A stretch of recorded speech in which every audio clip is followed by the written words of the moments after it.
Nesse vídeo eu vou te ensinar todas as funcionalidades que foram introduzidas no JavaScript desde 2016 até 2025.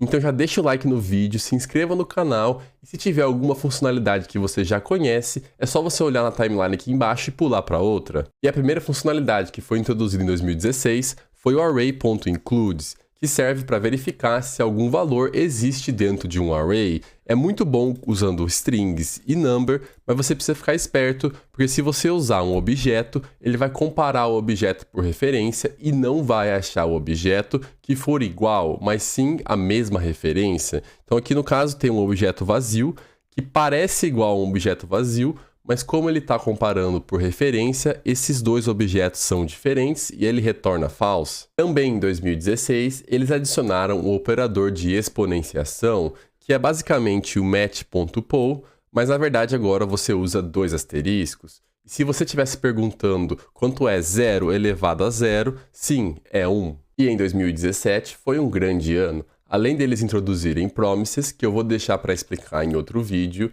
eles introduziram object.values, que retorna um array com todos os valores de um objeto, e object.entries, que retorna um array de array, que vai ter a chave e o valor do objeto. Geralmente esses métodos você vai usar com outros métodos de array, como map e filter. E lembrando que o object.keys, que retorna as chaves do objeto, já existia antes. E em 2017, eles também adicionaram trim_start e trim_end, que vai basicamente remover os espaços do começo e do fim da string, que seria a mesma coisa que o trim, mas quebrado para cada lado.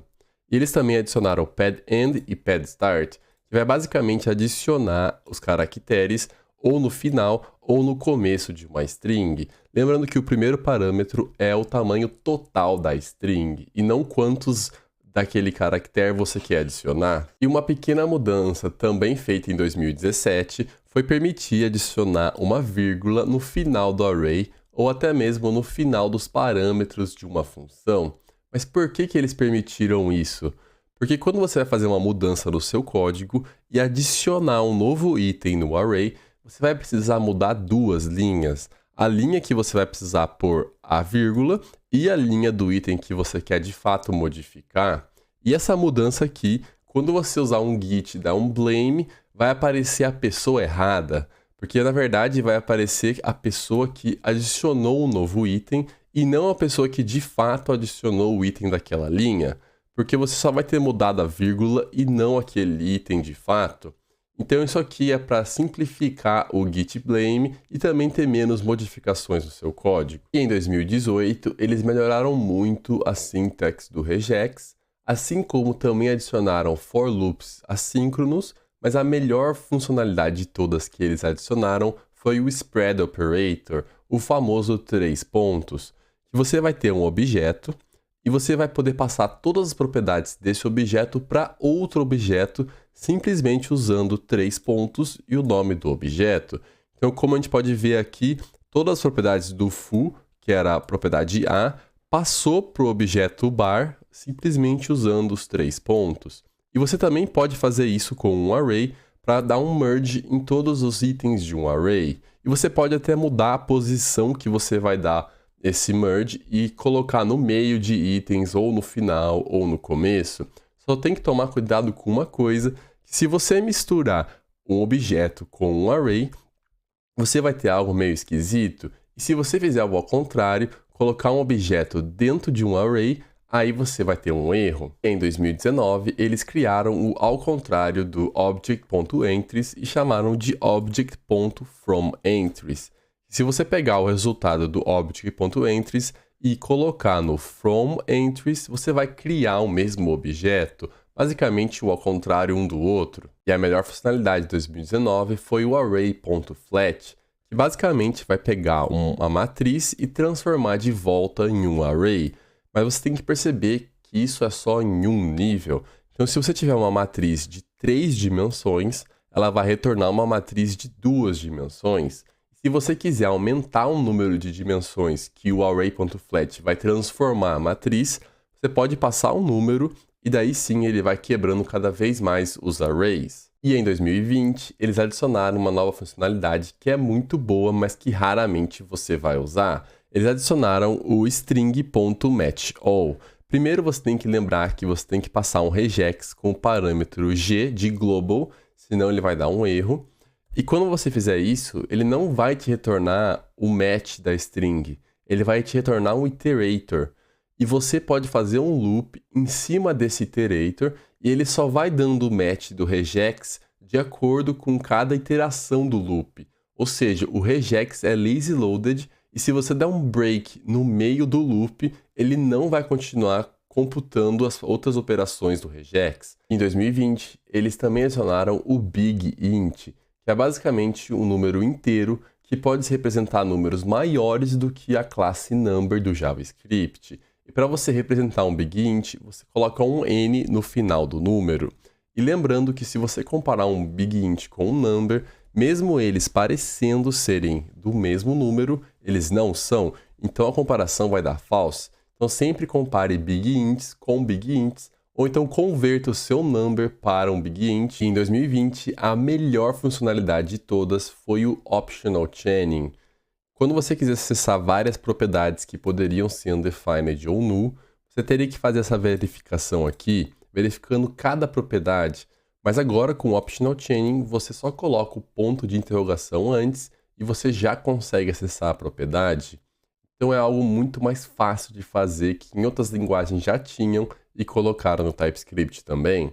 E junto com o Optional Chaining, eles criaram o Nullish Coalescing Operator, que são dois pontos de interrogação, e é basicamente você criando um valor default para uma variável que pode ser nula ou undefined. Então aqui no caso a gente tem a variável a, que é undefined, e a gente vai passar a variável a para outra variável foo, mas a gente vai usar o Nullish Coalescing Operator e vai passar uma outra string.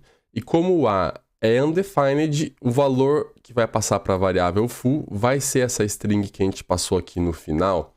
Então, basicamente, você passando um valor default. Mas tem um caso diferente, que é muito importante, que é esse Nullish Coalescing Operator é muito parecido com o operador OR, que são dois pipes. Mas a maior diferença é que o operador OR, ele verifica qualquer valor que for considerado false, ou seja, zero, string vazia e outros. Mas o Nullish Coalescing Operator só verifica null e undefined. Então aqui no caso, se você tiver uma variável que é do valor zero, que é considerado false, quando você usar o Nullish Coalescing Operator, ele vai passar o zero como é esperado. Mas se você usar o operador OR, ele vai considerar o zero como falso e vai passar o próximo valor. Então, se você estiver fazendo algumas operações matemáticas aí e poder considerar zero como um valor válido, você usar o Nullish Coalescing Operator vai ser muito melhor. E também em 2020, eles adicionaram o string.replaceAll. Já existia o replace, só que ele só fazia o replace uma vez e agora o replaceAll vai fazer todas as vezes que aparecer a string que você quer dar o replace. E agora, em 2021, eles adicionaram os operadores de atribuição lógicos, que é basicamente você vai usar um operador de lógica antes de atribuir algum valor. Então aqui no caso você vai colocar o operador OR antes do igual, que seria a mesma coisa que a variável é igual a ela mesma ou algum valor. E eles adicionaram isso para tanto o Nullish Coalescing Operator e o operador e. Esse operador e eu achei um pouco estranho, mas é algo muito válido, só que vai ser um pouco raro você usar ele. E em 2021, eles resolveram esse problema muito clássico com números muito grandes. Se você olhar para esse número, que número é esse? Quantas casas tem esse número? Você provavelmente não vai conseguir saber só olhando, mas eles adicionaram uma nova funcionalidade que você pode pôr um underscore para separar um número e ficar muito mais fácil de ler. Então aqui no caso agora você consegue saber que é 1000, milhão, bilhão, ou seja, 1 trilhão. E o interessante também é que você pode fazer isso da forma que você quiser, não precisa necessariamente ser de 3 em 3. Então aqui no caso eu coloquei 1 por 0 e ele deu aqui 10.000. E em 2022, eles adicionaram o array.at, que não funciona só com arrays, funciona com strings ou qualquer coisa que for parecida com um array.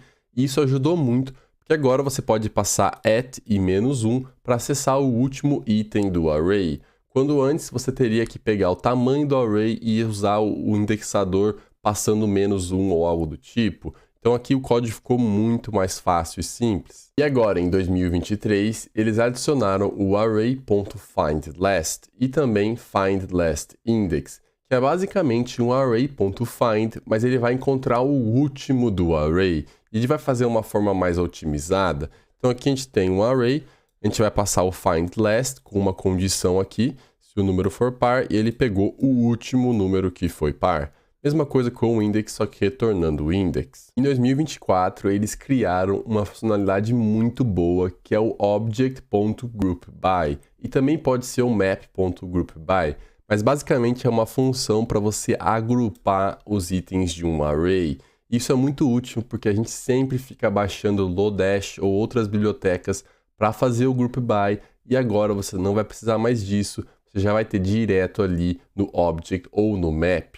E a diferença do object para o map é que o map vai retornar um mapa no seu groupby, enquanto o object é só um objeto normal. E agora, em 2025, eles vão lançar os novos métodos da classe set. Eu poderia mostrar aqui os métodos, mas eu acho que é muito mais fácil você simplesmente ir na documentação e ver o Venn diagram aqui, que vai explicar muito mais fácil do que eu mostrando o código. Mas se você abrir o Chrome aí na última versão, você ainda assim vai conseguir brincar com esses métodos.